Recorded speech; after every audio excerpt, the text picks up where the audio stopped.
Long-time listener and lurker here. There's a few things that I want to clear up about this story. This wasn't so much a horror story at the moment, as I was quite young and naive at the time. The real fear came years later once I had grown up and realized both what had and what could have happened.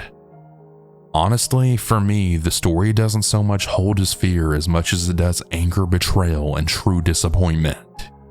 Also, some details like ages may be fuzzy, since again, this happened a long time ago. All of this is from what I've been able to piece together with hindsight.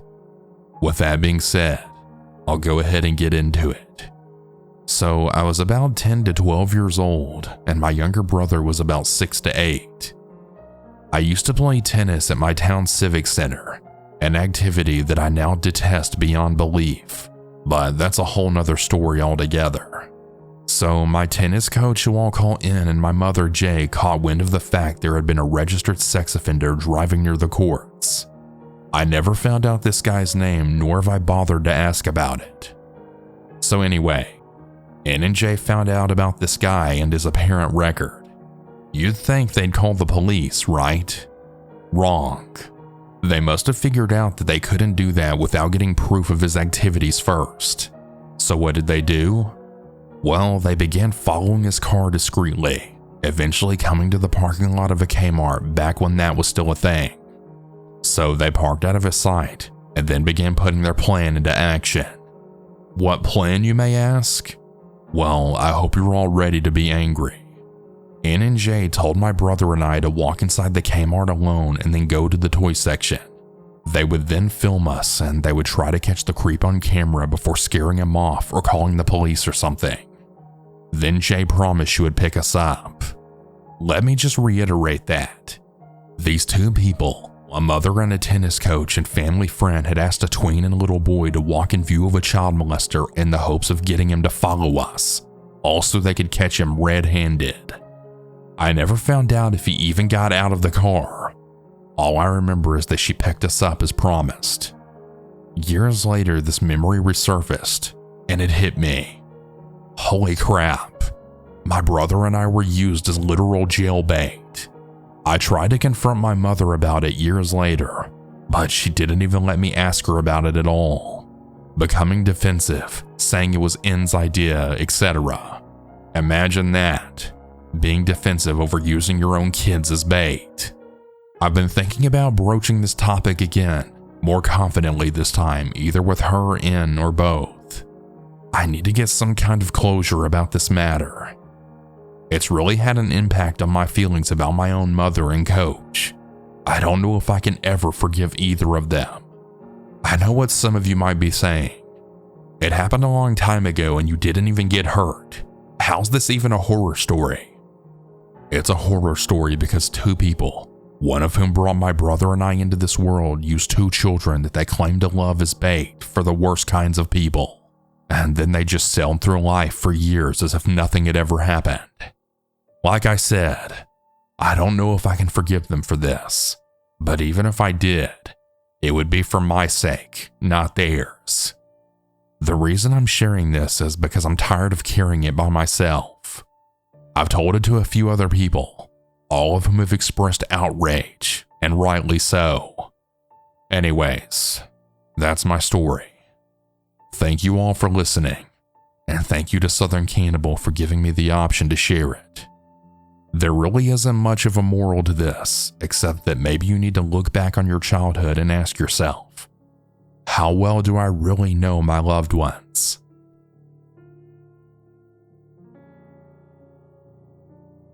When I was a child, I grew up pretty sporty, and I had picked up basketball when I was around 7. I played often, and eventually when I was 9, I had joined a state club where we would play weekly games and once a year state championships. It is at one of these events that this story takes place. State championships were held over one weekend in one massive basketball stadium. It was Saturday, and I was 10 years old. I had played a couple of games that day, and in between games, my dad and I were in the main court watching a game. I remember seeing a young boy on the court who had fallen over. No one really paid attention to him since a lot of people were knocked and injured during many of the games. People only started to speak loudly and crowd around him when they noticed he wasn't moving. I then heard screams, and one of my friend's mom, who was a nurse, then went over to him. I remember her calling people over, checking for a pulse and trying to wake him up. And that's when someone brought over a defibrillator. Seeing it used on someone at such a young age scared me to tears. It was when they began doing CPR and announcements over the loudspeakers demanding that we all left the court that my dad and I finally got up and left. He later told me that he had fully frozen up, and I felt the same. While exiting the room, I then saw an ambulance coming through the front doors with a stretcher, and I saw his lifeless body being wheeled away. I remember the rest of my basketball team was confused at what the hell was happening, unable to grasp the situation. All I was able to do was sit outside and cry in my dad's arms. The rest of the day sucked more than ever. I was supposed to attend a wedding, and I still ended up going. My well-meaning but overbearing family kept on crowding me and asking if I was okay, even though I just wanted to be left alone. A couple of years later, I was diagnosed with anxiety, which I've been able to trace back to this event. It really changed my perspective on life, seeing just how it can be taken so quickly from someone. Even now to this day, I can't pass by that stadium. I've been in it once or twice more to play basketball games since, but a couple of weeks ago I unintentionally passed by it, and all of the memories flooded into my brain and I broke down. My heart really goes out to that family who lost their son that day. They will always be in my thoughts. I've shared a news link for this story if anyone's interested. It'll be in the description.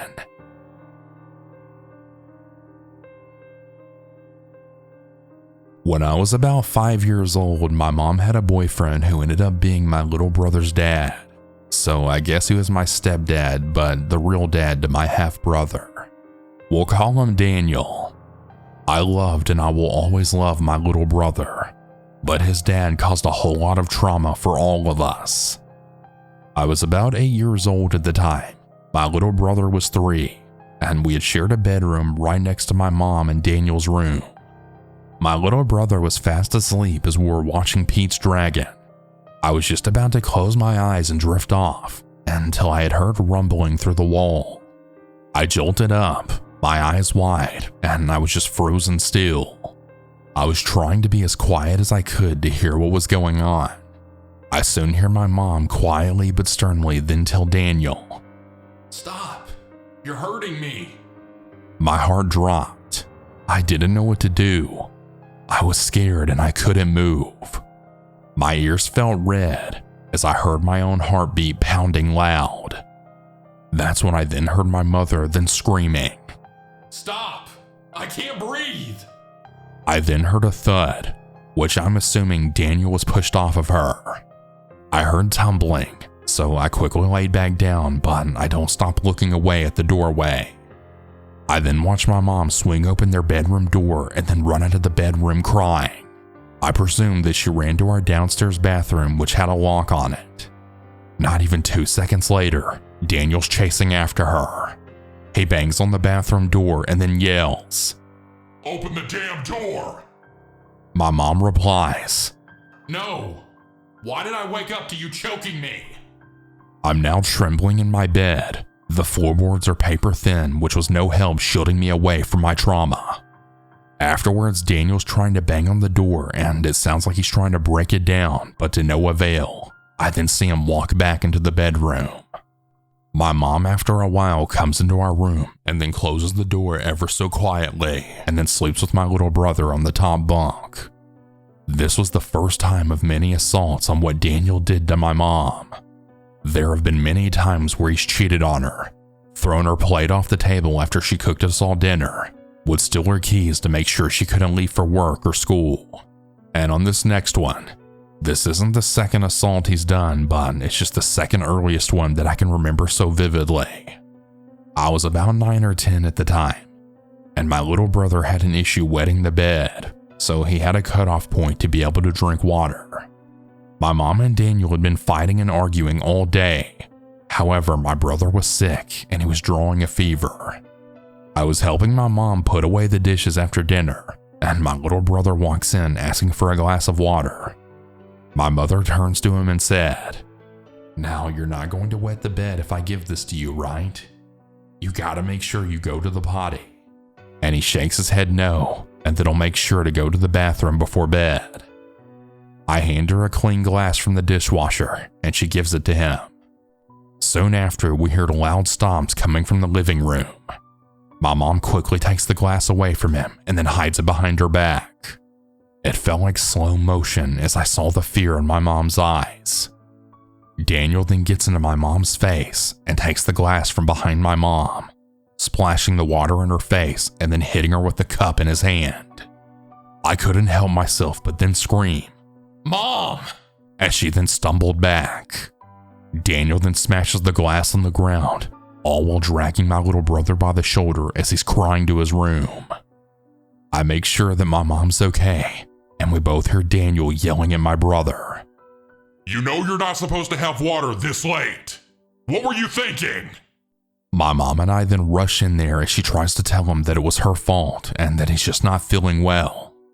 Daniel and my mom continue to fight in the living room, while me and my little brother cry in bed. I know these stories are not that crazy, but as a kid who witnessed this firsthand, it gave me major PTSD as an adult. I would never wish someone to live the childhood I lived. It was awful.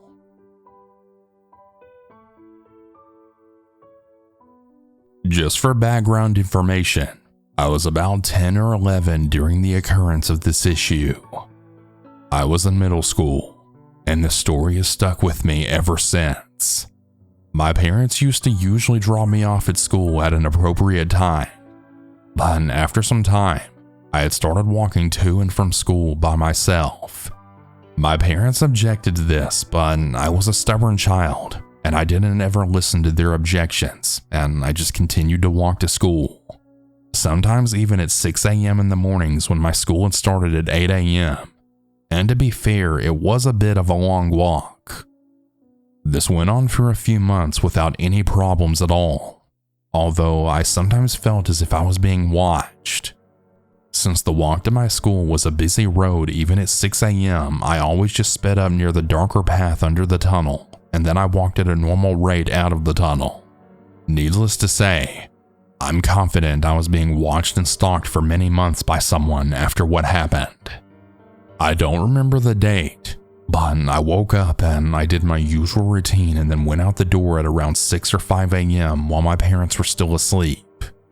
I had started walking up the hilly, busy road connected to the highway. I was still going up the first hill, and I was almost near the top when I saw a red truck slowly rolling up behind me, capturing my attention. The man was in his mid-30s or 40s, and he asked me, "Hey there, you want to ride to school?" I instantly said no and walked faster ahead.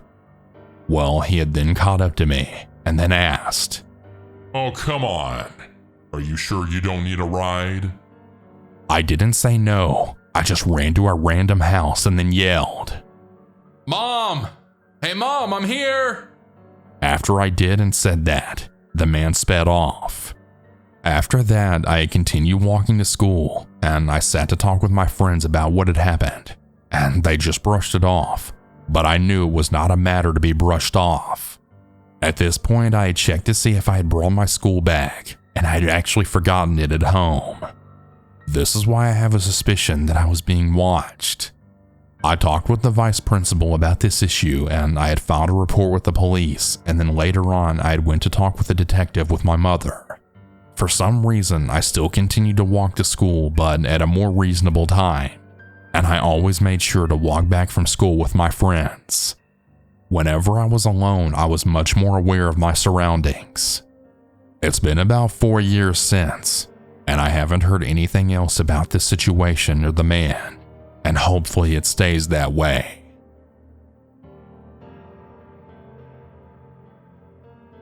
This occurred 3 years ago in the 6th grade. Summer break had just started, and my friends and I were looking to go ding-dong ditching. Me and my friends went months earlier during the school year, but that resulted in us getting suspended and the police were notified. We were really desperate to start again though, so it wasn't a surprise when my friend contacted me to have a ding-dong ditching session wearing our Halloween masks. It was the last day of school, and I was up for it, as now we couldn't get suspended. We all met up after school with our Spider-Man masks, as well as other weird things that we could use to hide our faces, and we started instantly. My friend Jose took the first house. He ran up, ignoring the no trespassing sign. He then kicked the door, and we all sprinted away laughing. To our dismay, nobody opened the door. Jordan then took the second house. He ran up and then punched the screen. There was a loud noise. It kind of sounded like glass shattering. We ran away laughing yet again. However, this time a skinny man at around 30 years old had opened the door. He saw us running away and was extremely angry. After seconds of shouting, he had slammed the door and then went back inside. I chuckled and I said we should do his house again, expecting a big reaction from this guy. I wanted to look brave, so I ran up, kicked the screen, and then ran away. This time it was as if he was waiting right behind the door, as when I was around 10 feet away, it swung open and the man darted after me. He realized that he wouldn't be able to catch a fast, skinny 12-year-old kid, and he then jumped into his car and started it. My friends and I were all screaming in fear, realizing this crazy man was going to chase us in his car. Now, I was the fastest out of the group, so I had the lead. We all then ran down a hill where two of my friends had lived at.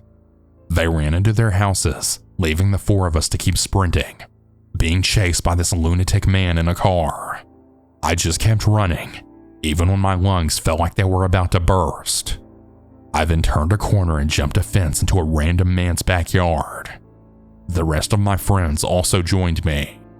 Jordan thought about calling the police, but we had talked him out of it, as we would get in major trouble for ding-dong ditching anyway. We watched the guy speed past our hiding spot, as we then breathed sighs of relief. Suddenly, he had parked his car as if he were looking around for us. But we hid well, and he hadn't spotted us in the bushes. We could see him talking to some kids who were trying to walk home. After taking one last look around, he eventually drove away in his rusty old beat-up Honda. Unfortunately, Jordan had to walk the path that the man took to drive away, so he waited a bit, then ran for it. 5 seconds after he ran out, he then turned around and then screamed, "He took a U-turn! He's coming back!" So apparently the man was parked behind a house waiting to see if we would come out, and Jordan fell for it. He then screamed and ran away at full sprint as the man chased him in his car. I honestly thought that we were going to die. As if summoned by a god, we had noticed a police car parked 50 feet in front of us. We then bolted towards it, shouting for help. As you can imagine, the man floored it after he saw the cop. We had told the cop a fake story about how this man was chasing us in his car when we were trying to walk home. Sadly though, none of us ever thought to get the license plate. I don't think we're going to be ding-dong ditching anymore. At least not for a while. Hey everyone, that's about it for today's stories. If you have your own story that you would like to send, you can send it in at southerncannibal.com, or you can email it at southerncannibalstories@gmail.com. I look forward to telling your story. Have a good night or good day, everyone. And remember to always